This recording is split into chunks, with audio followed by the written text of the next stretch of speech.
तो चलिए आज के इस बेहद दिलचस्प विश्लेषण में सीधे गोता लगाते हैं। आज हम एक बहुत ही क्लासिक पारंपरिक कहानी की गहराई में उतरने वाले हैं।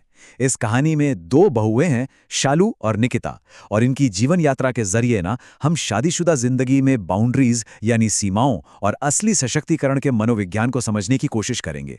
आप देखेंगे कि कैसे बस एक मानसिकता का अंतर किसी भी घर को पूरी तरह से बना या बिगाड़ सकता है। अब जरा इस बेहद विवादित सी लगने वाली सलाह पर गौर कीजिए। बहू गंवार ही अच्छी होती है। सुनने में थोड़ा अजीब लगता है ना? दरअसल ये सलाह एक माँ अपने बेटे दिलीप को तब देती है जब वो अपनी जिंदगी से पूरी तरह निराश होकर उसके पास जाता है। उसकी परेशानी क्या है? उसकी गांव से आई पत्नी शालू शहर के माहौल से इतनी ज्यादा डरी हुई है कि वो अकेले जाकर सब्जी वाले से आलू तक नहीं खरीद सकती, और बेचारे दिलीप को हर छोटे छोटे काम के लिए बीच ऑफिस से भागकर घर आना पड़ता है। तो अब यहाँ एक बहुत ही बड़ा सवाल उठता है, क्या ये सलाह सिर्फ हमारी वो पुरानी आउटडेटेड पितृसत्तात्मक सोच का हिस्सा है जिसे हमें सिरे से नकार देना चाहिए, या फिर क्या इसके पीछे मानवीय क्षमता और रिश्तों के डायनेमिक्स को लेकर कोई बहुत ही शानदार और गहरी रणनीति छिपी है? हमारे आज के इस पूरे विश्लेषण के केंद्र में हम यही समझेंगे कि इस साधारण से दिखने वाले कथन का असली मतलब आखिर है क्या। आइए सबसे पहले बात करते हैं पहले रास्ते की, यानी शालू और उस कोरी स्लेट की ताकत की। होता यह है कि दिलीप अपनी माँ की सलाह मान लेता है। वो अपनी पत्नी को घर में यूं ही रोता हुआ छोड़ने के बजाय धीरे धीरे उसे बाहरी दुनिया से परिचित कराता है। वो उसे पास के पार्क में ले जाता है ताकि वो दूसरी महिलाओं से मिल सके, अपनी झिझक तोड़ सके। और सच मानिए, उसका ये विकास देखना वाकई शानदार है। जरा सोचिए, पहले हफ्ते में जो शालू नीचे जाकर बुखार की दवा लाने या बिजली का बिल भरने से भी कांपती थी, वही शालू सिर्फ 2 साल बाद अपनी ग्रेजुएशन और बीएड पूरी करके एक टीचर बन जाती है। और फिर देखते ही देखते वो कार चलाना सीख लेती है, बच्चों को स्कूल छोड़ने की जिम्मेदारी संभालती है, और यहां तक कि पूरे घर का फाइनेंस भी खुद ही मैनेज करने लगती है। एक डरी हुई लड़की से एक इतनी सक्षम महिला तक का ये सफर सच में कमाल का है। और इसका असर देखिए, दिलीप की जो शुरुआती हताशा थी ना, वो जल्द ही एक बहुत बड़ी राहत में बदल जाती है। जब दिलीप लंच ब्रेक में अपने सहकर्मियों को देखता है जिनका जीवन पूरी तरह से अस्त व्यस्त है, मतलब जो सुबह 6 बजे उठ के बच्चों का टिफिन बना रहे हैं, स्कूल बस की भारी भरकम फीस भर रहे हैं और दिन भर तनाव में जी रहे हैं, तब उसे गहराई से एहसास होता है। उसे समझ आता है कि उसकी अपनी सशक्त पत्नी ने उसकी जिंदगी को उनके मुकाबले कितना शांत, व्यवस्थित और सुकून भरा बना दिया है। तो यहाँ सबसे अहम बात यह है कि दिलीप की माँ की उस अजीब सी लगने वाली सलाह के पीछे की असली बुद्धिमानी क्या थी। देखिए, उनका मतलब ये बिल्कुल नहीं था कि बहू को हमेशा अनपढ़ ही रखा जाए, बल्कि उनका मतलब था कि शालू का जो शुरुआती भोलापन था वो दरअसल एक कोरी स्लेट या ब्लैंक स्लेट की तरह था। और उसी कोरी स्लेट ने दिलीप और शालू को ये मौका दिया कि वे एक साथ मिलकर बिल्कुल शुरुआत से एक मजबूत, सक्षम और आधुनिक पार्टनरशिप बना सकें, वो भी बिना किसी पहले से तय अहंकार के।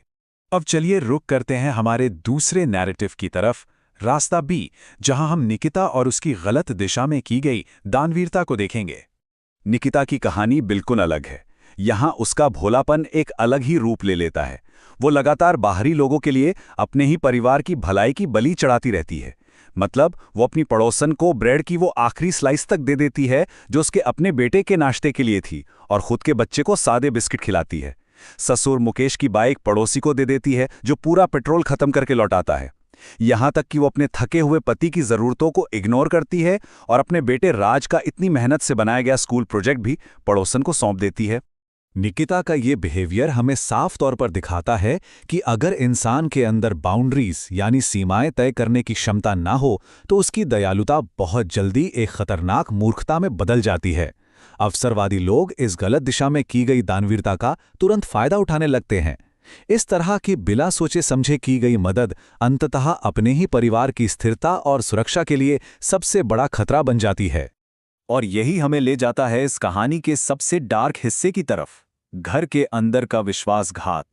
निकिता की मानसिकता की असली परीक्षा तब होती है जब वो अपनी एक सहेली पिंकी को, जो अपने पति से अलग हो चुकी है, अपने घर में रहने के लिए बुला लेती है। उसे बिल्कुल अपनी बहन की तरह रखती है, लेकिन आभारी होने के बजाय पिंकी इस खुलेपन का पूरा फायदा उठाती है।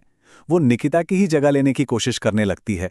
वो बच्चे राज को उसकी मां से दूर करने की साजिश रचती है, पति सोनू को खुश करने के लिए कुकिंग अपने हाथ में ले लेती है और परिवार को अंदर ही अंदर तोड़ने का प्रयास करती है ताकि वो खुद उस घर पर राज कर सके। और फिर घर का ये सारा तनाव अपने बिल्कुल पीक पर, एक बॉइलिंग पॉइंट पर तब पहुंच जाता है जब एक दिन पिंकी घर की तिजोरी से पूरे 20 लाख रुपए कैश चुरा लेती है। जी हां, 20 लाख। ये वो बड़ी रकम थी जिसे निकिता के ससुर मुकेश एक बहुत ही जरूरी बिजनेस डील के लिए घर लेकर आए थे। जब बात पूरी तरह से आर्थिक बर्बादी और इतने भयंकर विश्वासघात तक पहुंच जाती है ना, तब जाके निकिता के भोलेपन का ये खतरनाक भ्रम टूटता है। तिजोरी खाली होने और पिंकी की चालाकी सामने आने के बाद निकिता को फाइनली रियलिटी का सामना करना पड़ता है।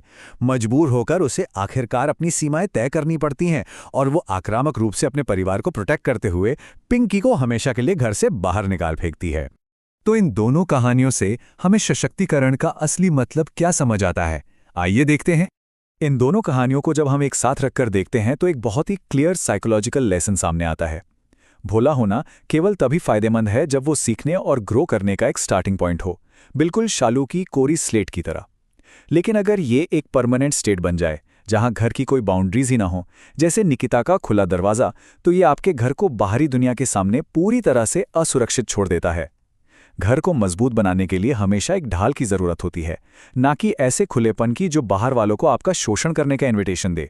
तो हमारा ये पूरा विश्लेषण एक बहुत ही महत्वपूर्ण और गहरे सवाल के साथ समाप्त होता है, और मैं चाहता हूं कि आप सभी इस पर विचार करें। क्या एक घर में दयालुता के नाम पर दरवाजे खतरनाक रूप से पूरी तरह खुले छोड़े जा रहे हैं, या फिर उन्हें दृढ़ और सुरक्षात्मक सीमाओं के साथ सही तरीके से मैनेज किया जा रहा है?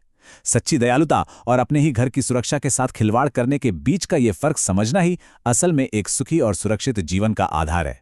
तो सोचिए, आप अपने घर के दरवाजे कैसे रख रहे हैं?